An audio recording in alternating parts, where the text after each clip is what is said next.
Cosino Macul. Macul. I've seen you around, but I've never actually tried to pronounce your name. M-A-C-U-L. Macul? Cosino Macul? Alright. Who is your favorite YouTube theist? My favorite YouTube theist? I find that a lot of them I can't watch for too long. They've got this kind of smugness about them, like the "oh, I'm saved and you're not" type of smugness, whether they want to admit it or not. Who does that? Oh, Jack. What's his name? Together for Peace. He's got that smugness about him that I can only take for so long. He's a good candidate, though. I think my favorite YouTube theist probably have to be Golden Gun 85. I find I can actually watch his videos all the way through without getting irritated. I don't usually agree with him, but you know, I don't have to agree with somebody all the time in order to like them. I don't think we'd actually get along in real life. I think after a while I'd probably find him irritating, but he'd probably be my favorite in that he's my least disliked. Terry585, how did your family react to you being an atheist?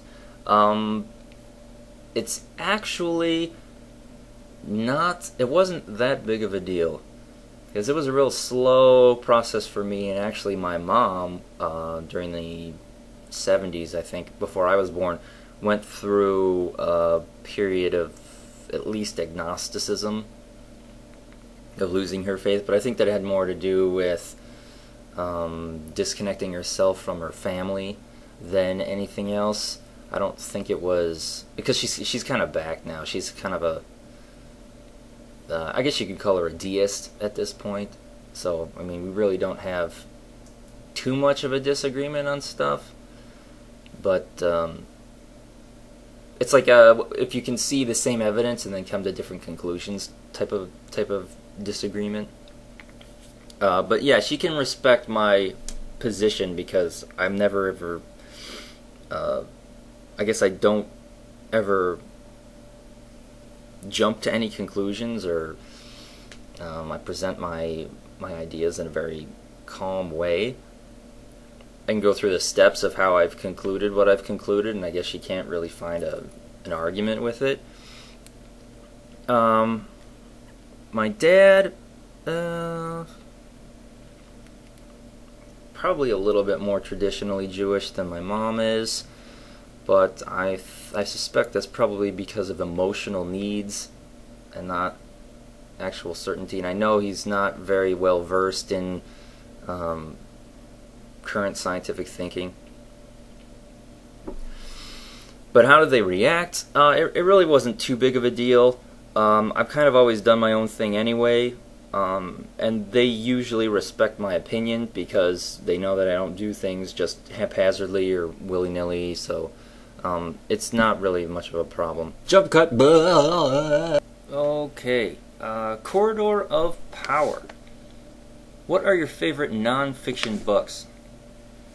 Let's see. There was one that I borrowed from my friend, Hyperspace by Michio Kaku. He's working on string theory right now. A really brilliant guy, but he uses pretty much everyday language in order to describe his ideas. He's a really good author, and this book is a very good read. I think I tore through it in about 4 days. What's this one? History of Video Games? Yeah, I actually bought this to research a project I was doing for school, and I think I ended up selling it at a garage sale, but I wish I still had it. That was a good read too. What else? Yes, The God Delusion, Richard Dawkins. You know, say what you will about Richard Dawkins, he's a really good author. I tore through this book. I think it was like 3 days and I was done with it. And what else? What else? Yes, Breaking the Spell, Daniel C. Dennett. I'm still reading through this, and I know He is a philosopher, but he's a good author too. I mean, some of the parts are a bit wordy. He's kind of in love with language, like a lot of philosophers are. But if you can get through that, he's very. I guess he writes kind of openly. I guess he kind of is trying to get as many points of view expressed as possible. Like instead of being focused on one thing, he tries to bring all opinions to bear, type of thing. So yeah, he's a really good author too, and I like this book. Happy Deppy 4 asked me in a personal message instead of putting the comments, so I cut and pasted. Who are your top 5 most hated celebrities, and why? I've imported some videos sampling a couple of celebrities that I dislike strongly. Hopefully the reasons why will be self-evident. The last 2 are together. Just thinking about these people hurts my head. Ann Coulter, who was supposed to be on the show about an hour and a half ago, is now on the phone as well. Ann? Hello. Hi, Ann. You're late, baby doll. Somebody gave me the wrong number. How did you get the right number? Just dialed randomly, eventually got through to our show? No, my publicist emailed it to me, I guess, after checking with you. But I am really tight on time right now because I already had it. All right, well, get lost. Oh, my God. Did you just hang up on Ann Coulter? Listen, you bitch. Don't call in an hour and a half late and tell me you're tight on time. Of course you're tight on time. You're an hour and a half goddamn late. Then Americans are going to take action. Are you willing to accept that boycott, which will hurt your economy drastically? I don't think for a moment such a boycott would take place because we are your biggest trading partner. No, it will take place, madam. I don't think that your in first France, they've boycott lost has done billions too of well. dollars. They've lost billions of dollars in France, according to the Paris Business Review. As long as we're in the no-spin zone, let's take time out for a quick reality check.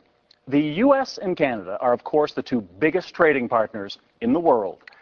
As for U.S. economic boycott of France, despite O'Reilly's comments to the contrary, since he jumped on that bandwagon 2 years ago, French-American trade actually went up. And the Paris Business Review O'Reilly quoted, to the best of our knowledge, no such publication exists. The black people, the less well off as slow as possible. I mean, this is Red Cross is doing everything they can. We already realize a lot of the people that could help are at war right now, fighting another way, and they've given them permission to go down and shoot us. George Bush doesn't care about black people. But I would just say that a person in your position could serve now as, I think, an exemplary role model for youngsters. And there's a lot of trouble in the world for kids. They have to be very careful. And they see now what has happened to you, and it might occur to them, my gosh, if it happens to someone, you know, wealthy and famous and powerful, it might happen to me, so I better straighten my life out. Exactly. Yeah. And do you get the correspondence like that from kids and teachers and clergymen and stuff? I'm going on to the next question. Okay. I'm over it. Yeah. Boop! Keep changing clothes. Scam 1312. What are your thoughts on the recent atheist drama? The most recent atheist drama is the Amazing Atheist making a stupid video making fun of who? Saturn 9 Films, Mel's Basket Case, GOAT, and then under his breath he mentions me being, I guess, second in boringness to GOAT, where GOAT would be the most boring douche. I am apparently the second most boring douche, and worth only a footnote. I guess that's the most reason. Oh, e-begging, Fake Sagan, anti-e-begging. I'm anti-e-begging too. I think that's lame shit. Am I boring? Yeah, probably. But you know, I'm not doing this shit for you. This is for me.